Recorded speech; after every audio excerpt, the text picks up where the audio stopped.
Hey, everybody. Thanks for tuning in this week. This episode was recorded prior to the passing of Dr. Malphurs. So, Scott and I just wanted to take a moment just to acknowledge what a pivotal role he played in both of our lives and in building out a global ministry that has had just far reaching implications on the health of the church worldwide.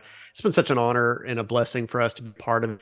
And so we just want to acknowledge just what a great influence he was, the great work that he had done, and he's had some level of influence on you, and that's why you're here today. And so we're thankful for that. We're thankful for all the kind words that have already been coming in this week, and for the notes of encouragement back to his family and to our organization about how he's touched people's lives. Yeah, so we wanted to do what Aubrey would want us to do, which is get this episode out to you. He was a prolific writer of content, and he never stopped writing. Like right up until he just physically couldn't do it anymore. He was working on books, he was working on ideas, and he was wrapping things around in his mind and trying to find ways to serve pastors. And so I know that he would definitely want us to get this episode out today, this week, to keep serving you. And so, with that being said, here's this week's episode of the Church Revitalization Podcast. Hello, and welcome to the Church Revitalization Podcast, brought to you by the Malphurs Group team, where each week we tackle important, actionable topics to help churches thrive. And now, here's your hosts, Scott Ball and AJ Matthew. Welcome to the Church Revitalization Podcast. My name is Scott Ball. I'm joined by my friend and co-host, AJ Matthew. AJ, welcome to the second week of Advent, my friend. Yes, the second week of Advent, marching ever closer to Christmas Day. What a great time of year. Yeah, I was in a church this past weekend that's a little more liturgical than my home church, and so that was kind of fun. There were some things that happened throughout the service. I won't get into all the details, but there are some things that happened in the service that are things that I don't typically do or get to be a part of, and I've just got to say, like, it was pretty neat. Like it's fun, I think, sometimes to see something different from what is normal to you. Mm-hmm. And if you're willing to be open to it in some ways, I think it can hit you in the feels in certain ways. I had that Yeah, experience. well, I totally agree. I spent a little bit of time in my formative years in a Methodist church, and Christmas is the time of year that I have some sentimentality back towards the liturgical Christmas season. Those Christmas Eves, I was little, and it didn't occur to me until I was an adult. There, we have time changes and season changes, and so my memory is that we would go to church and it would be dark, and it felt like it was really late. It might have been 5 o'clock, might have been Like 5:30. 5 o'clock, yeah. Yeah. So, and I had an early bedtime. So it felt like, oh man, on Christmas Eve, we go to church and we come home and we're not up very long and we go to bed, it's dark, and then we wake up and it's Christmas. But, the candlelight service, and, it was kind of a traditional sanctuary. And so the candlelight and the songs that we would sing, those really formed me in the emotions of Christmas. And now as an adult, spent most of my adult life and my family in more like modern worship experiences. That's the one time of year I'm like, man, I wish I could recapture that. Mm-hmm.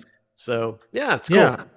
Well, and I think that people who are in that liturgical space all the time, maybe getting out and seeing something that's a little more modern, Yeah. it might hit you different. You just, when you see something different from what you're used to, you see an aspect of Christmas that you maybe would otherwise miss. And in fact, that's really the heart behind this little miniature series that we're doing on the podcast. Is we're trying to take these familiar themes of Advent and Christmas, last week speaking about hope, and this week speaking about peace, and we're trying to just turn it slightly on its edge so that maybe we see an aspect of this concept or a new application for it than that we maybe would have missed before. And so we're glad to be in week 2 of this 4-week journey through Advent and its application for church revitalization.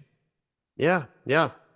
Well, so jumping in this week, going into peace, I was, just thinking through this, Scott, and looking at passages of scripture related to peace and just trying to come up with maybe just a different point of view. Um, and so I kind of came down to this initial premise of our existence in a world with a loss of peace. So I'm sorry to the people out there that always like everything to be from a positive point of view, which is usually me. So this is really kind of funny that I would take this, but this is more of like what causes our loss of peace, and then obviously creating the need then for a restoration of peace, and how that is accomplished through our Savior. So, I mean, I went all the way back, Scott. Went all the way back to the beginning. In the Okay. beginning, we had peace, right? Humanity, mankind had peace only for a very short period of time with God in creation. Everything was right. The relationship with God was right. Man's view of himself and his existence in creation was right. There was peace. And with sin, it was lost. We lost the relationship with God, and we lost inner peace as well. Sin took over our humanity, and that continues on today. So we're all born into a fallen world, a world of sin, a world without peace. We have the possibility of peace. We have temporary peace from time to time, and we have options for peace restoration in various scenarios. But we're starting off in a lack of peace. And so to focus in on peace in Advent, in the then coming Messiah, now returning Messiah, being the Prince of Peace, and in many, many other ways, his references to peace and his speaking of peace, I think is just really important for us to not just gloss over that and go, oh yeah, peace, because I think that's easy to do, especially in Christmas, right? We can take hope and peace and love and joy and just go, yeah, I get it. Those are all good things. Jesus is good. He'll make all that stuff happen.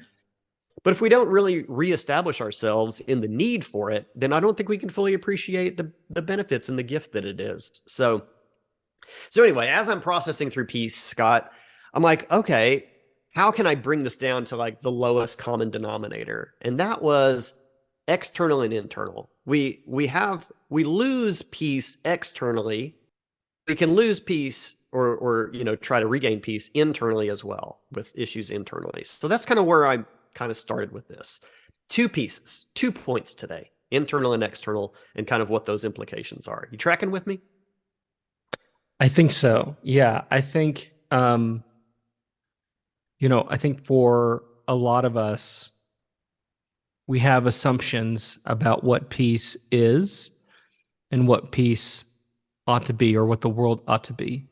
And then we hear this promise of Christmas, the angels in the heavens singing to the shepherds, glory to God in the highest, goodwill, peace to men, right? Like that's what they're singing. And then we look at our sort of lived experiences, and we're experiencing pain, and we're experiencing sickness, and maybe challenges in marriage, or challenges with our kids, or at work, or in our churches. And we look around and we go, I don't see peace, and there has to be some resolution to that juxtaposition between what I'm experiencing and what God has promised. And I think that's, again, why we go into Advent is, all right, there's a gap between what I'm expecting and what my reality is, and how can I discover peace given that reality? Yeah, for sure. So, well, let's just head down the road then. So our first piece on here, our first piece of peace, is losing peace through conflict. This is what I said a moment ago as the external component to having peace or not having peace. Externally, it manifests itself through conflict of some kind, and usually in some kind of relationships between you and someone else. So when we've had a peaceful relationship and we lose that, we have conflict then that gets inserted. Then we experience that loss of peace, that feeling that peace has been interrupted or disrupted. So conflict is the source of a lot of lost peace between us and the world around us and other relationships. And this is not a surprise because Jesus told us that there would be troubles, right? So I don't think anybody. Well, no, I was going to say I don't think anybody's ever surprised. We're always surprised.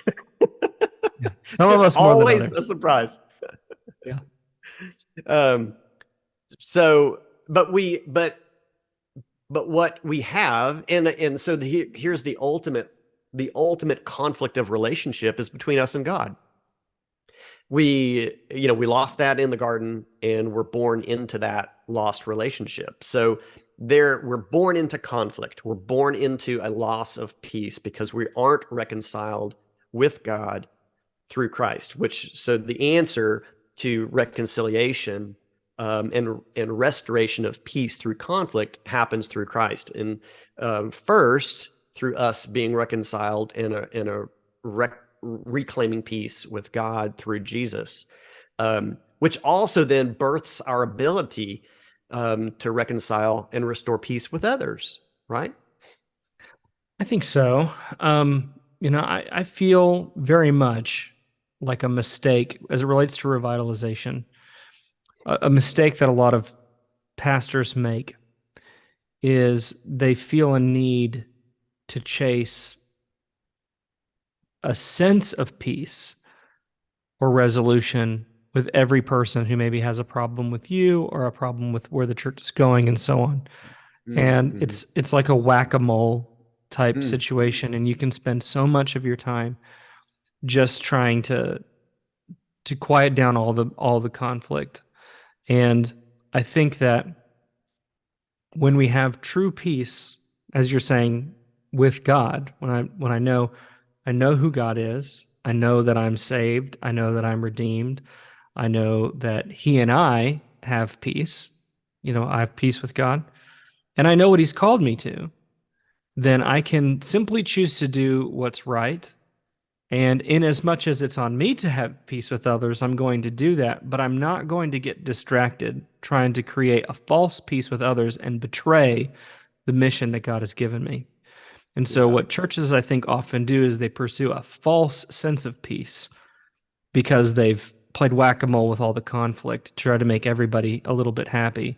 But then we break peace with God in a sense that we're not chasing after the mission that He's put in front of us in the Great Commission.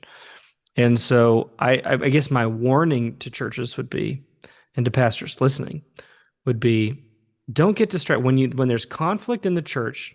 One, recognize that conflict is inevitable to some extent. There's always going to be people who don't like you or don't like what you're doing. And if you feel this intrinsic need to always put out every fire, there's no way you can do the thing that God has called you to do, because you'll have to compromise. To make everyone happy, you'll have to compromise on what's most important. And so if you have peace with God, you don't need to have a lack of conflict entirely in order to do the right thing. And so I guess that's maybe what my response would be. A total absence of conflict is not necessarily the presence of peace. Does that make sense? In a group setting. Yeah. Well, even I suppose in some individuals. Yeah. So what you're referring back to is is it when you establish mission and vision in the church, we've clarified a direction.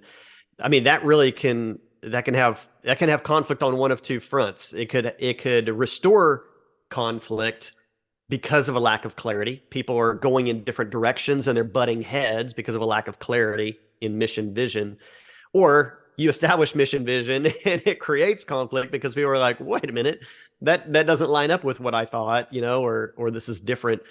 And so from the pastor's point of view, then managing this conflict, that might be popping up, like you said, whack-a-mole, or in pockets of small groups.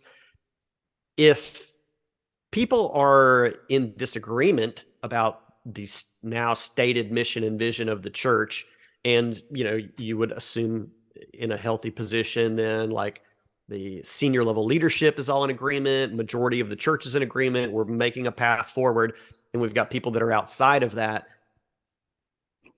fully restoring that and having them become a part of it doesn't necessarily need to be the goal to attain peace. Is that kind of where you're at? Yeah, that's what I'm saying. I'm saying too many people are concerned with the elimination of all conflict.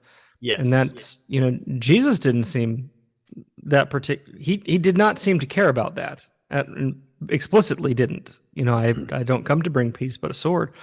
Father will be against son, brother against brother. There are things that are more important than a feeling like there's no conflict.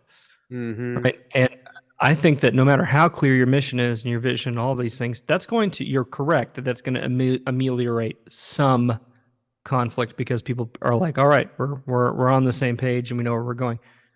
There will always be people who don't care and they just don't like it. They may be being selfish. They may not understand. There might be all of these things. I like to think of Nehemiah. You've got Nehemiah he's cast a clear vision for what they're going to be doing and rebuilding the wall in Jerusalem and so on. And then he still gets confronted by Sanballat the Horonite and Tobiah the servant, and like he gets confronted by these people who then criticize him, and he's like, he basically says, shove it, more or less. He doesn't care. He has peace because he knows whom he serves. Does that make sense? Yeah. And when we know whom we're really serving and we know what the right thing is, we can have confidence and just move forward and well, yeah. Then Jesus is an amazing example of that as well. Jesus knew 100% what he was supposed to be doing. He was in alignment with the Father, doing the Father's will, establishing a new mission for humanity, establishing a new mission for the Jews. They rejected it. Establishing the church, and in the wake was this gigantic influx of conflict. I mean, between Jew and Gentile, in families, in leadership. I mean, yeah. It gets him killed. But you wouldn't point at Jesus and say he didn't have peace. If you just look at Jesus's life and say, oh, well, he had conflict with the Pharisees. He had nothing but conflict. He had conflict with the Pharisees. He has conflict with the Sadducees. He has conflict with his own team, right? One of them, well, they all bail on him, and one of them sells him out. I mean, you can't look at Jesus' story and go, there was no conflict. There is nothing but conflict. And yet the Bible calls him the Prince of Peace. So I think the mistake is to go, wow, if I have conflict in my life, I don't have peace. You're going to lose on that one. It's learning how to find peace through conflict rather than the absence of it. Conflict might be something that makes you lose your peace. I guess I'm just saying it ought not be, because the conflict is inevitable. Your sense of peace cannot be hanging on whether or not there is conflict in your church or whatever. That's right. Jesus went to the cross at peace with the mission of God. His peace was in knowing he was doing the right thing, regardless of the conflict that came in its wake. Yeah, that's right. He gets pure confidence from his prayer time in the garden, right? And he says, not your will, but my will, not my will, but your will be done. Yeah. He has peace then. And then everything gets, his most intense moments are there in prayer, not when they start accusing him. He's cool as a cucumber. Even though that's the most intense conflict that he has, is not with the people. It's with his own acceptance of his call. Once he makes peace with this in the garden, he's then able to endure Yeah. even the cross. Yeah. What a great picture. Yeah. Right. So this, to me, this is the picture of peace. We have a false sense of what peace is. Peace means everything's going great. Yes. True peace is much deeper than that. Yeah. Right. Yep. Yeah. And fully enabled through Christ to endure conflict, to have peace, in spite of conflict. Right. Yep. Yep. Okay. 100%. Love it. Okay. All right. So that's our external peace component, conflict in the world, conflict externally. The second piece, the second piece of peace, I can't get away from saying it, is internal. Losing internal peace. And I'm throwing out that and so maybe here live we'll come up with some way to dig into this beyond what I've been able to think. But I think it all comes down to fear. I think everything that causes us to lose peace internally, when you get down to the lowest common denominator, it's a fear of something. And this is almost endless possibilities of what it is. But we lose internal peace when we have a fear of something happening. And, the big ones out there are, like we have stress and worry and a lack of peace, like because of financial things. I mean, am I going to get the bills paid? Am I going to, on the first world version of this, it's will I lose comfort? Will I lose status or position? The real meat is will I lose, food, shelter, and clothing? So there's all these financial things. We have worries in health and stress that comes through these things, our own health or somebody else's, which ultimately comes down to a fear. We're fearing pain. We're fearing death. So there's all kinds of things that drive this sense of a lack of peace, that I think will come down to a fear of something happening. It's a fear of lack of control would be the driver behind a lot of these things. What do you think? I agree. Yeah, I totally. I mean, I think that fear is what drives Adam and Eve to hide in the garden. It's like from the very beginning, they're afraid and I think tied to fear is shame. Sometimes we have no peace because we feel shame for things. I'm ashamed that, maybe we're afraid of a financial thing because we're ashamed of the choices that we made. We realize, I'm in this. I've made this problem. I've created this. And so you're afraid to talk about it. You feel shame that you've experienced this. And maybe it's not just financial things. It could be other sin issues. It could be addiction issues. It could be, you fill in the blank. It doesn't matter. Yeah. We feel this intrinsic fear of what others might think of us, or how we might be perceived or what we might lose. And we feel tremendous shame when we realize that lots of our problems are problems that are self-made. That just not speaking for anyone but myself at this point. It's like the biggest problems I've experienced in my life are ones that 100% of the blame is me. Yeah. And the fear of being exposed and the shame of all that, there's so much, I think, of that. And so I think, we lose internal peace. And then I think that then manifests itself, again, speaking for no one else but myself, can manifest itself as anger, which creates conflict, which creates those the external, right. Yeah. Right. Totally agree. Yeah. Cause in church revitalization, to kind of tie it still into that, we see when a fear of change, a fear of the unknown, when our church is moving in a different direction, or we have leadership changes, any of this can bring up a level of fear inside us. It may or may not manifest itself outwardly, then in the form of conflict with others, but it could affect a loss of peace for us. in the way our church might be changing or direction we're going. And, just because things are going to be different.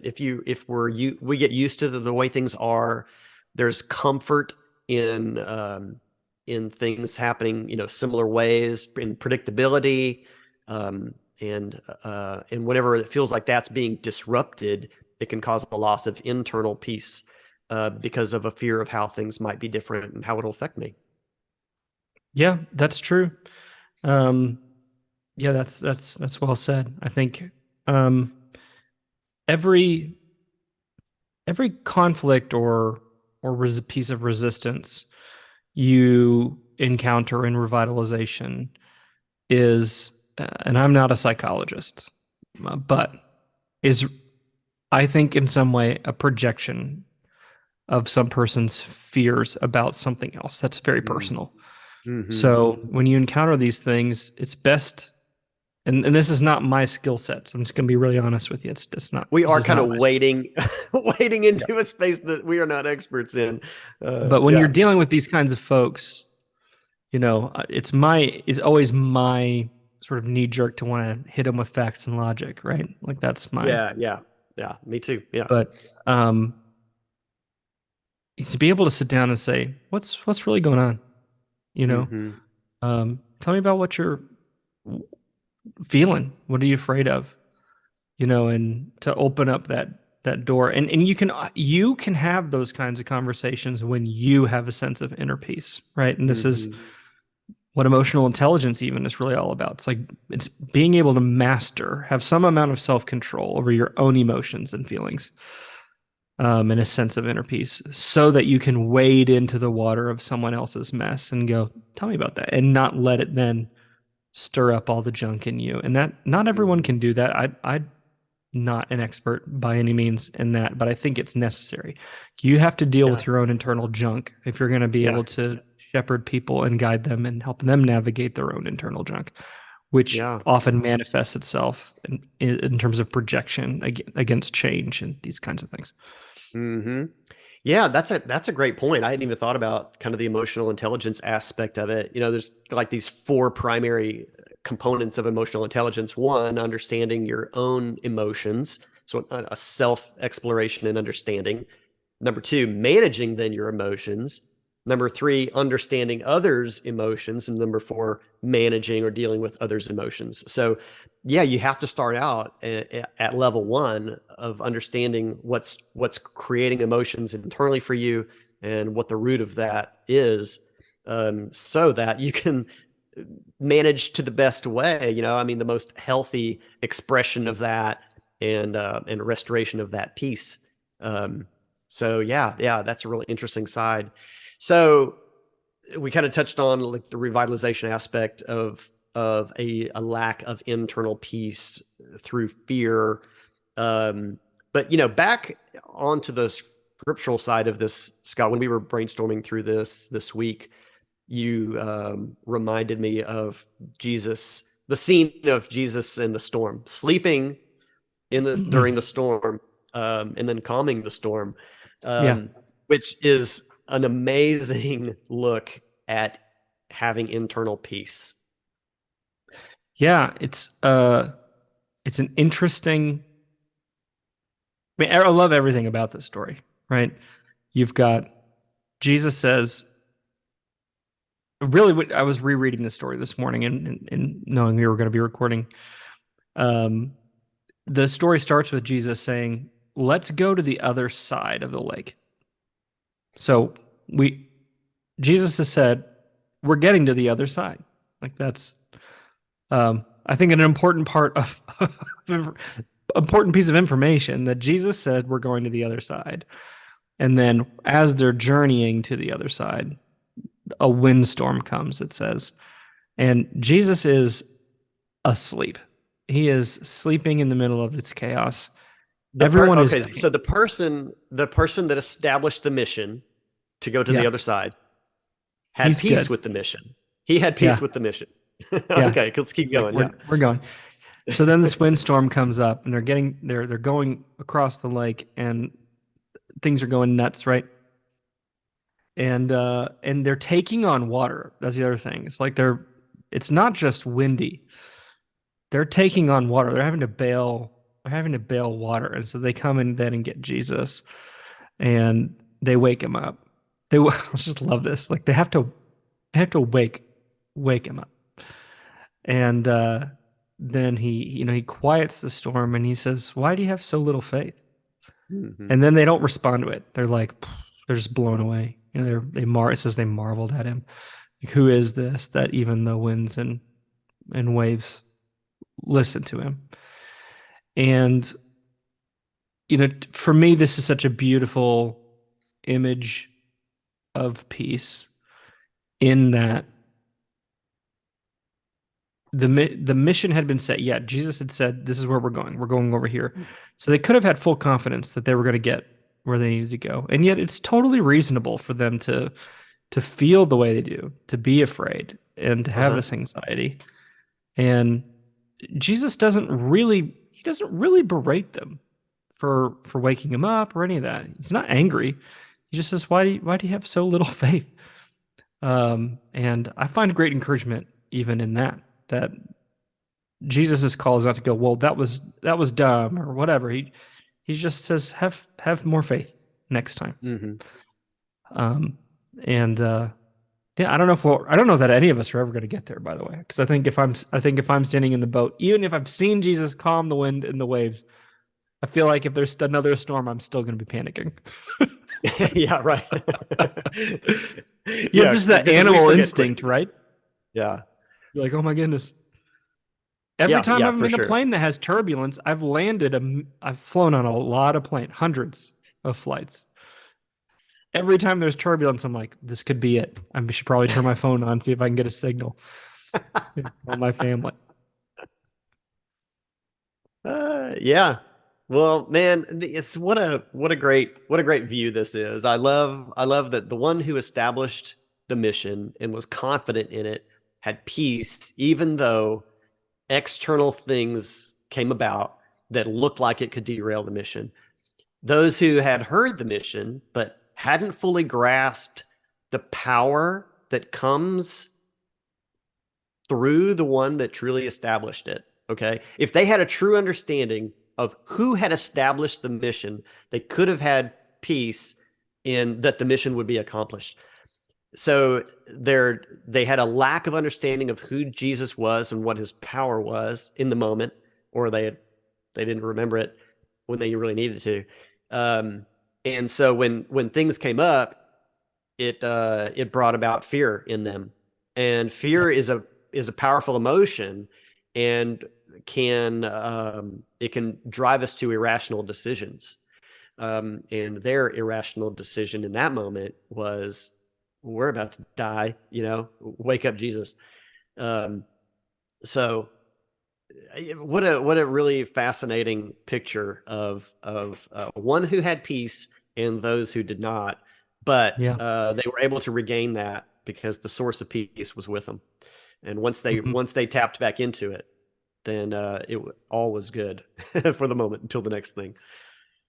I'm wondering, AJ, as we wrap up this episode, would you mind if we talked about this in the prep for this episode, but would you mind me reading the poem by Henry Wadsworth Longfellow? You may have heard it as a song. I heard the bells on Christmas Day, but I think it encapsulates the journey of peace that so many of us have to make. Would that be all right? Yeah. Well, it's completely appropriate. Yeah, for during Advent to bring up what is a song that many people are familiar with that maybe don't ever pay attention to the words, because it was new to me when you brought it to my attention this morning. So yeah, I think all of our listeners and viewers would benefit. Yeah. Okay. All right. Yeah, I won't sing it. I'll just read it. I'll read the words for you. It goes like this. I heard the bells on Christmas Day, their old familiar carols play, and wild and sweet the words repeat of peace on earth, goodwill to men. And in despair I bowed my head. There is no peace on earth, I said, for hate is strong and mocks the song of peace on earth, goodwill to men. Then pealed the bells more loud and deep. God is not dead, nor doth he sleep. The wrong shall fail, the right prevail, with peace on earth, goodwill to men. This to me like just a very powerful description of people's experience with peace. That begins with this assumption of this is what, like, peace as a feeling, as an emotion. Like, I feel peace when I hear, like we talked about at the beginning of the episode, just the nostalgia for Christmas. And here's what we think it's going to be. It's going to be, carols singing and merry in the streets and snowfall and Christmas lights and all, hot chocolate and eggnog. Like, we have all of these nostalgic feelings and we think this is going to bring us peace. And then, in the middle part of this poem, he's encountering reality, getting just smacked upside the head with what life is really like. Longfellow writes this poem after his wife has died and his son was wounded in the Civil War. So he's in the middle, and the country is going through a civil war. So he's looking around at not just his personal story, which was filled with all sorts of pain, but the world itself. And so he says, there is no peace on earth, for hate is strong and mocks the song of peace on earth, goodwill to men. And I think that sense of cynicism is so prevalent in the world generally for all time. But I think especially right now, it feels like there's so much cynicism about peace on earth. And I love then the way that the poem ends with, it's like, despite our cynicism, the song keeps being played. You play the bells anyway. It says then the bells pealed the bells more loud and deep. It's like, if you can let that truth that's in the song that at first is nostalgia, but if you'll let it pierce through your cynicism, you can hear this truth that God is not dead, nor doth he sleep. And that the wrong shall fail, the right prevail, with peace on earth, goodwill to men. And I think that if there's any message I want to say to a pastor, I don't know what you're going through, I don't know what your pain is. Let the truth of Advent pierce through your cynicism so that you can know that there really is peace on earth and goodwill to men. Yeah. I think the pealing, the increasing, the pealing of the bells is a metaphor for be deeper in prayer, be more in God's word. Repeat the truth to yourself more often. All of these things that would help us to recenter on Christ and who he is in the realm of peace. So good, so good. Well, hey, we're glad that you were with us this week for this piece of Advent. I just can't get away from it. Love it. This was episode 169. So today's article is at malfersgroup.com/169. Hey, if you're over there on YouTube, we're glad to have you. We'd love a comment from you down there. Definitely like, share, subscribe to the channel because we got new content every week. And we are a nonprofit organization, and we are seeking to increase what we're able to do around the world, and at no cost to global churches outside the United States. And we need your help to do that. So here at the end of the year, we would love if you would prayerfully consider a gift to our ministry to help us to bring our mission and vision to fruition in 2023 and beyond. So if you would like to talk about that, you can email us at leadership@malfersgroup.com or go over to malfersgroup.com/donate. And there's some more information there and you can get in touch with us. Thanks for being with us. We're glad to have you here on the Church Revitalization Podcast. And we'll be back next week talking about joy. See you then.